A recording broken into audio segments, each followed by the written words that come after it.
Senhor, através da sua palavra, Deus, abençoa agora o presbítero Wellington, que vai ministrar a tua santa palavra em nome de Jesus, Senhor, que a palavra não seja vindo da sua mente, do seu coração, mas venha do céu, do seu entendimento, Deus poderoso, aleluia, para que possamos, Senhor, administrar essa palavra fique forte, firme em nossos corações, e assim pedimos e agradecemos em nome de Jesus, amém. Glória a Deus. Cumprimento a cada um e a todos com a santa paz do Senhor Jesus. Amém. Vamos abrir as nossas Bíblias aqui no livro de Abacuque. Quero fazer menção do capítulo 2, versículo 4. Dizer que eu estou muito alegre nessa noite. Ele está cooperando com os irmãos, com Deus nessa noite. Creio que o coração de Deus está muito alegre. Amém. Glória a Deus. Porque nós estamos aqui reunidos em torno do seu nome. E Ele tem grandes coisas para fazer em nosso meio. A Bíblia diz em João capítulo 6, verso 37, que todo aquele que vem a mim, de maneira nenhuma o lançarei fora. Aleluia. Ninguém vai sair daqui de mão vazia. Aleluia. Cada um vai levar a sua porção. Porque Deus ele tem um cuidado todo especial, aleluia, com cada um aqui nessa noite. Abacuque capítulo 2, verso 4, é somente um versículo que diz assim: ao soberbo, a sua alma não é reta, mas o justo viverá da fé. Mas o justo viverá da fé. Os irmãos podem tomar o vosso assento. Louvado seja o nome do Senhor. Nós temos um tema. Nessa noite, por ele seremos norteados. Estamos aqui numa série de mensagens sobre o triunfo da fé, respaldado no livro de Abacuque. E quando eu me deparei com esse texto de Abacuque capítulo 2, verso 4, que o justo viverá da fé, eu vejo Paulo usando no Novo Testamento 3 textos para enfatizar o que disse Abacuque e para fazer a sua defesa apologética da fé. Quando lá em Romanos capítulo 1, verso 17, ele disse que o justo viverá da fé. A ênfase em Romanos está no justo. Em Gálatas 3,11, o real está em viverá. O justo viverá da fé. Em Hebreus capítulo 10, verso 38, a relevância está na fé. Então o justo viverá da fé. Ele está dizendo que o justo, a pessoa, ela não vive do seu próprio entendimento, que ela não se estripa no seu conhecimento. Ele está dizendo que nós temos que ser totalmente dependentes de Deus. Jeremias, no capítulo 9, no verso 23, ele disse: não se glorie o sábio na sua sabedoria, não se glorie o rico na sua riqueza, e não se glorie o forte na sua força. O que se gloriar, glorie-se nisso, em saber que Ele é Deus, que Ele faz beneficência a todos aqueles que o buscam. Sabemos que Amós capítulo 8, verso 11, a Bíblia diz: eis que vem dias, diz o Senhor, que enviarei fome sobre a terra. Agora não é fome de comida e nem sede de bebida, mas de ouvir as minhas palavras, diz o Senhor. Porque nesse momento tem muita gente passando fome, mas é da palavra. Na janela 30x40, chamada cortina de ferro, aonde o evangelho não entra, muitas pessoas em outros países agora estão reunidos em cavernas, escondidos, cada um com uma folha, para quando eles se encontrarem, eles juntarem e poder ler o texto. E nós temos esse banquete à nossa disposição. E muitas vezes nós não nos debruçamos mais sobre a palavra do Deus eterno, sabendo que Ele se revela através da sua palavra. E antes de entrar de fato no texto, eu quero cercar o arraial, para que vocês entendam qual foi o contexto, qual Abacuque ele profetizava para as nações. O que estava acontecendo? O povo vivia uma teocracia. Teocracia significa Deus regendo o povo através dos juízes e profetas. Mas o povo de Israel via que todas as nações vizinhas tinham reis. E eles começaram a pedir um rei para Deus. E Deus os dá Saul. E no capítulo 16 de 1 Samuel, a Bíblia diz: até quando terás dó de Saul, havendo eu o rejeitado? Porque a gente só vê Deus amando as pessoas, querendo as pessoas, salvando as pessoas, curando as pessoas, mas agora aqui está Deus que não quer mais Saul. A Bíblia diz que ele reinou durante 40 anos, mas no segundo ano do seu reinado ele estava sendo rejeitado. Ele passou 38 anos reinando sem a presença do Deus eterno. E quando o povo pede um rei, Deus foi, depois de Saul, enviou Davi. Davi teve um reino próspero, unificado. Davi falece, vem o seu filho Salomão, e ele começa a reinar. Israel e as 12 tribos eram unificadas. Mas no fim da sua vida, Salomão começa a cobrar os impostos, começa a punir o povo. E quando Salomão morre, o seu filho Roboão assume o trono. E o povo se reúne e vai até Roboão e diz: olha, seu pai, ele colocou os impostos muito alto e queríamos que você diminuísse os impostos. E ele disse: a mão do meu pai era pesada, o menor dedo da minha mão é mais pesado do que a mão do meu pai. E ele triplicou os impostos. Isso causou uma rachadura nas tribos, e as tribos foram divididas. As 10 tribos se uniram e elegeram Jeroboão para ser o seu rei. E ficou dividido o reino do sul e o reino do norte. O reino do sul era Judá e Benjamim, capital Israel. E o reino do norte, a capital era Samaria. Mas a sucessão de reis que teve, eles eram pigmeu em conhecimento de Deus.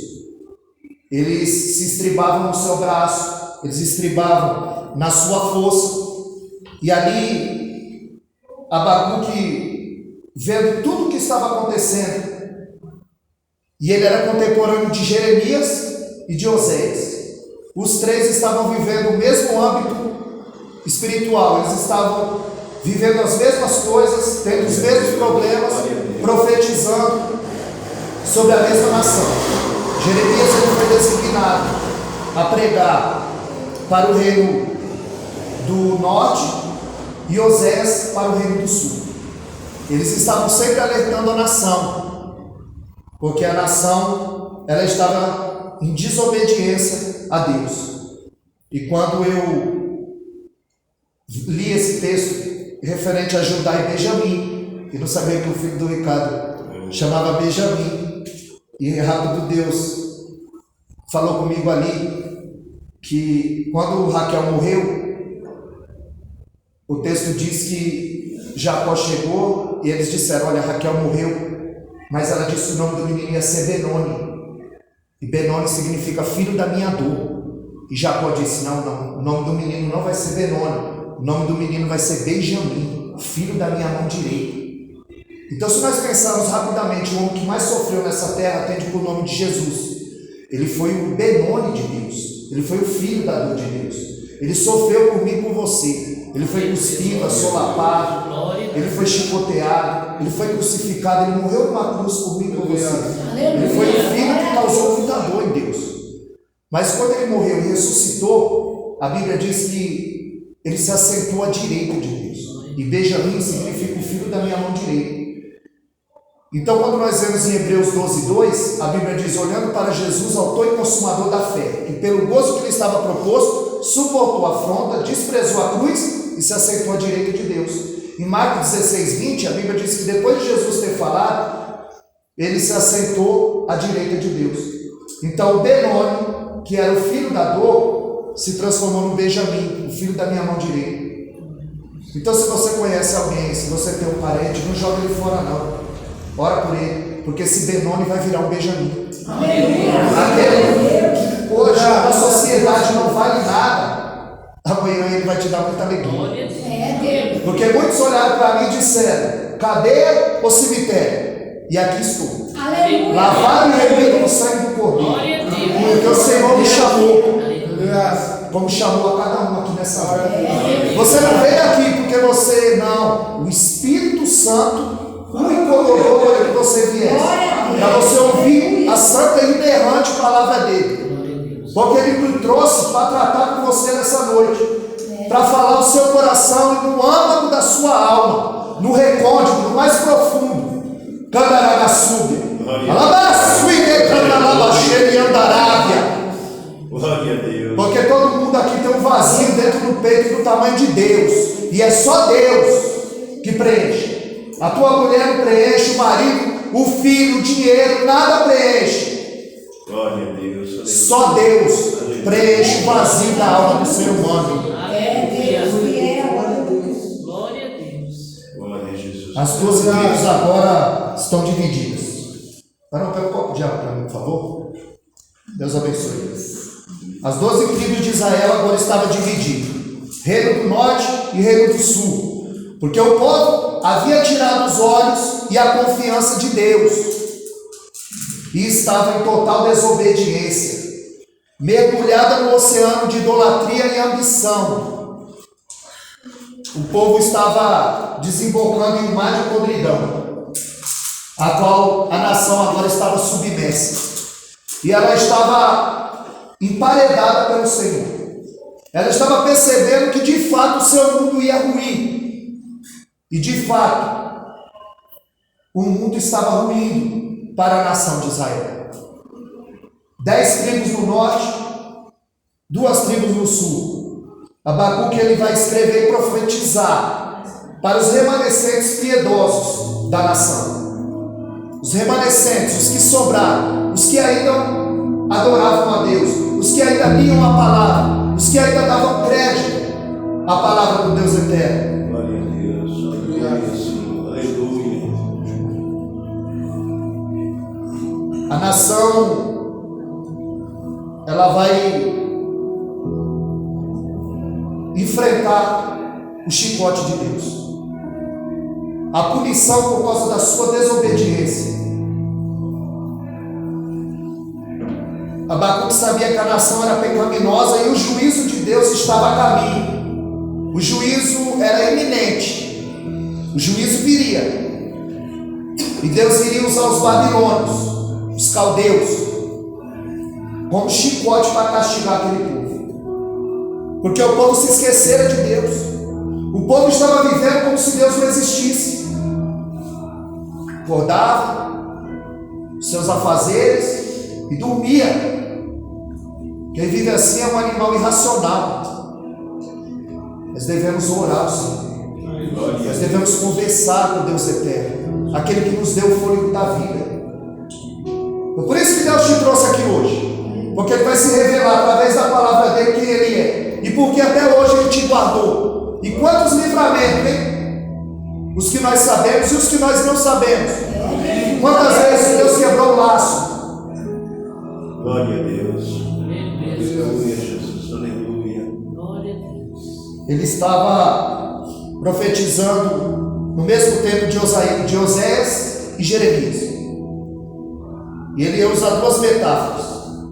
Oséias era para exortar o povo do norte, e Jeremias para exortar o povo do sul. Eles estavam alternando advertência e juízo, esperança e restauração. O povo ia decidir se era juízo, se era esperança, porque o cálice de Deus já havia transbordado. Existe uma linha tênue, uma linha fina, e nós não sabemos como ultrapassamos essa linha, e Deus diz basta. É quando o cálice dele transborda, e agora ele ia apresentar conta à nação de Israel. Mas ele sempre levanta homens piedosos para nos alertar, para nos exortar, para dizer: olha, o caminho é por aqui. E o povo não dava ouvido.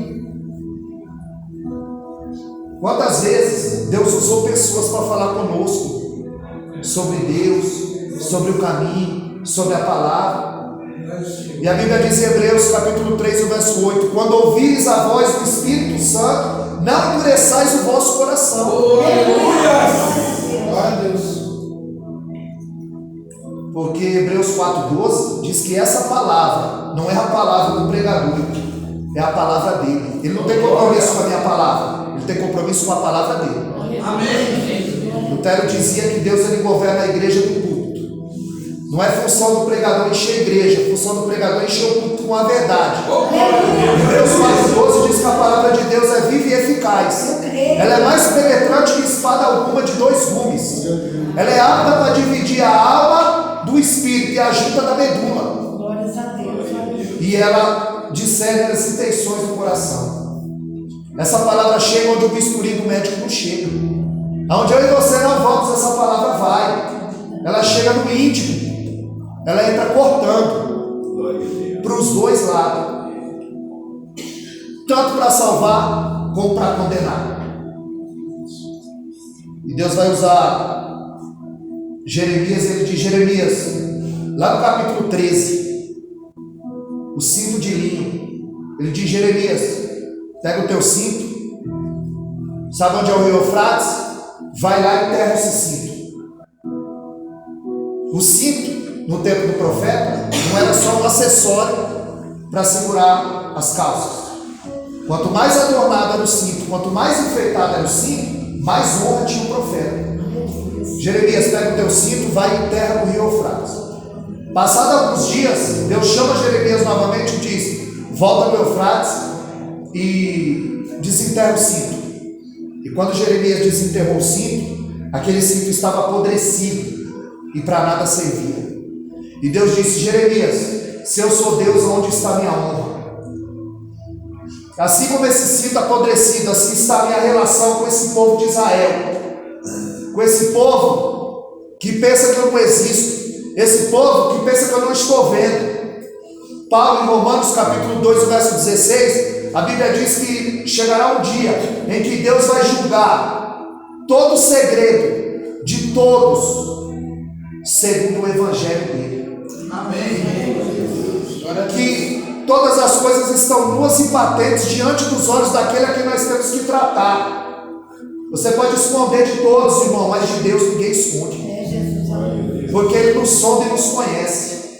A Bíblia diz em Apocalipse 2:23 que Ele sonda o coração e esquadrinha os rins. Nós temos um Deus que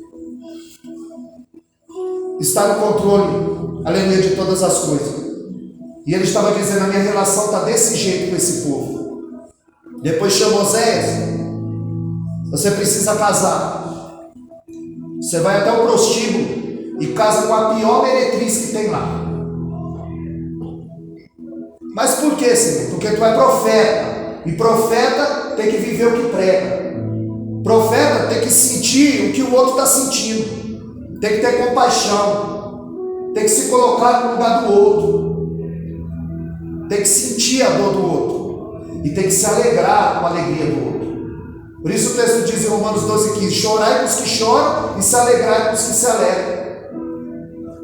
Oséias vai lá, pega a pior meretriz, o nome dela era Gomer.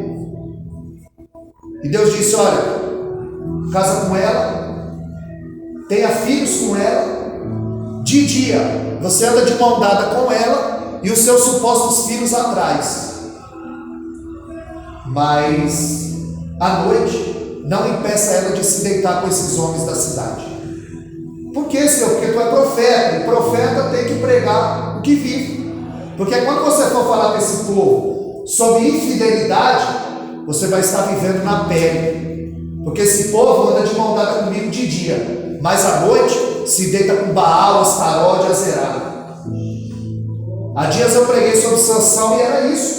Sansão batalhava as batalhas do Senhor de dia, mas à noite se deitava com as mulheres. Nós precisamos ser de verdade. Deus usa essa metáfora do casamento com Oséias, que ele estava dizendo que Gomer se prostituiria fisicamente, mas Israel estava se prostituindo espiritualmente. Ele estava dizendo que ela iria atrás de outros homens, e Israel estava indo atrás de outros deuses.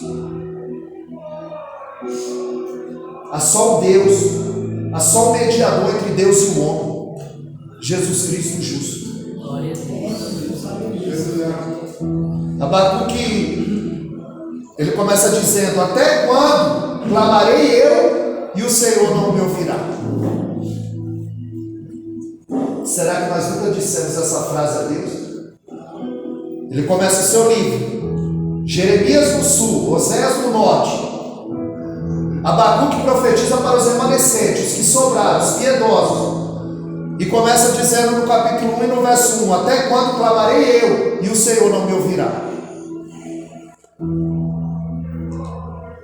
O problema é conviver com o silêncio de Deus. É quando você olha para a direita, olha para a esquerda, não tem saída, e a palavra de Deus não é sim nem não, é o silêncio. Sabe aquela tempestade que Deus estava em silêncio? Foi para te levar para mais perto dele. Amém. Aquele vento que soprou, aquele estreito que você passou, aquela dificuldade, foi para você se achegar a ele. Tiago 4,8: se achegai-vos a Deus e ele se chegará a vós outros. Quando você dá um passo para Deus, ele dá dois por você. Aleluia. Nosso problema é conviver com o silêncio de Deus, mas ele só está nos empurrando para perto dele, porque com a tristeza o coração se faz melhor. É por isso que Salomão, no livro de Eclesiastes, capítulo 7, ele diz que é melhor você estar no lugar onde há luto do que no lugar onde há festa, porque onde há luto, o seu rosto triste, o seu coração se faz melhor. Você se põe no lugar do que vai ser sepultado e diz: se fosse eu, para onde eu estaria indo? Porque Mateus 10:28, a Bíblia diz: não temeis o homem, porque ele só mata o corpo. Temei aquele que, além de matar o corpo, ainda lança a alma no inferno. É Jesus. Porque o teu corpo é pó, e ao pó vai retornar, mas o Espírito que Deus deu vai voltar e vai prestar conta. A minha oração é que o diabo nunca erradique do seu coração o que tem pela frente. Vive, morre e segue o julgamento. Hebreus 9:27: a todo homem está determinado uma vida só, vindo depois disso o juízo, é julgamento.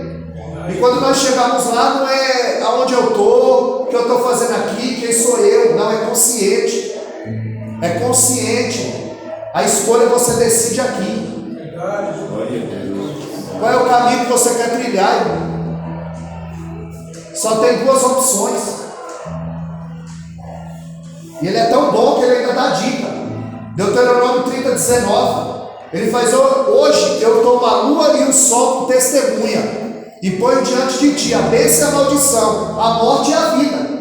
E ele dá dica: escolhe a vida para que viva tu e a tua semente. Aleluia. A plenitude da vida, irmão. O mundo está caindo, a conta do banco está zerada, mas você tem aquela paz que excede todo entendimento. Aleluia. Glória a Deus. Você não muda. Aí já foi falado aqui, eu vou bater nessa tecla para confirmar. Você não muda porque você veio à igreja ou porque você frequenta uma igreja. Você só muda quando o Espírito Santo passa a habitar na tua vida. Você só muda quando 1 Samuel capítulo 10, verso 6, ele disse: olha, tu profetizarás com ele, o Espírito Santo se apoderará de ti e tu serás transformado em um novo homem. Glória a Deus, aleluia. O homem só muda com a intervenção do Espírito Santo. E quando você dá lugar, ele começa a habitar no seu coração e ele começa a moldar o teu caráter. Você passa a ser dominado por ele. Há uma mudança de dentro para fora, de forma imperceptível. Só as pessoas notam o que você tem mudado, o que Deus tem feito na tua vida. E agora tem tempestade, irmão, que é Deus que nos coloca. Agora tem tempestade que é nós que nos colocamos. E nós precisamos aprender a assumir o nosso erro. Senhor, eu errei, eu pequei. Vários tiveram essa oportunidade, vários. Nós começamos pelo primeiro homem, Adão. Adão, comeste do fruto que eu disseste para não comer? Deus sabe que ele havia comido. Deus não pergunta para obter informação, que ele sabe, ele é Deus. Ele pergunta para obter confissão. Ao invés dele dizer, eu errei, eu comi, eu errei, me perdoa. Não, ele joga a culpa na mulher. A mulher joga a culpa na serpente. E ninguém assume o erro. Nós precisamos aprender que tem coisas que nós plantamos e vamos ter que colher. É a lei da semeadura. Não tem. A palavra dele não volta vazia, não volta atrás. Quando eu digo que tem tempestade que você se coloca, nós vamos tomar por exemplo o profeta Jonas, que também era contemporâneo de Abacuque. Ele disse para Jonas, vai para Nínive pregar a um povo que não sabe discernir a sua mão direita da sua mão esquerda. E ele pega o navio ao contrário e vai para Tarsis. Mas Deus mandou ele para Nínive, mas ele está indo para Tarsis. Aí Deus envia uma grande tempestade. E aqueles homens, vendo aquela tempestade, o barco sendo açoitado, eles acordam dormente, porque Jonas desceu com o porão do barco para dormir. E ele disse, de onde és? Quem é você? Ele disse, eu sou servo do Deus Altíssimo. Mas por que tudo isso nos sobreveio? Porque ele estava em desobediência. Um crente em desobediência, ele traz tempestade. E tiveram que lançar Jonas para fora do barco, para que aquela tempestade fosse acalmada. Agora foi ele que se colocou nessa tempestade. E quando eu digo que tem tempestade que é Deus que nos coloca, Jesus chama os discípulos e diz, vamos atravessar o outro lado da margem.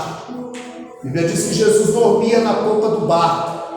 E o vento, a tempestade, as águas começaram a açoitar o barco. E os discípulos começaram a gritar, Senhor, não importa que pereçamos.